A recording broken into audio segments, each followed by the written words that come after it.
In all of Paul's letters to the churches that he wrote that we have included in the New Testament, he always gave some kind of a greeting at the beginning. And that's no different in 2 Thessalonians. He has already written one letter to them, obviously, 1 Thessalonians. He's stayed up to date and informed of their progress and the situation in their city and with their church. And so he writes again in 2 Thessalonians to encourage them. And I want you to just notice what he says in 2 Thessalonians 1 and verse 3.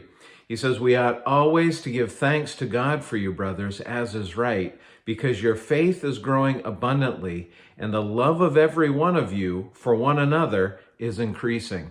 I love that little verse. Sometimes we tend to not pay too much attention to them. Right at the beginning, we think, oh yeah, he's just saying hi, whatever, let's get into the meat of it.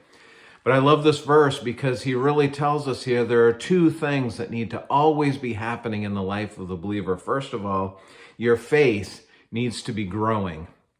Paul says theirs was growing abundantly.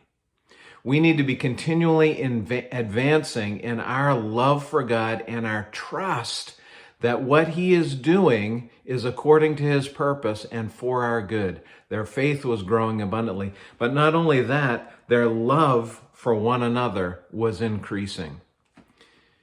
The relationships that they had with each other in the church were getting stronger. They were growing together. As their faith increased, it brought them closer. They were caring for each other. They were praying for each other. They were encouraging and challenging each other. And they sincerely cared about what happened to the other families, the other people in their body. That's my challenge for you today, my friends. Is your faith growing? And is your love for one another increasing?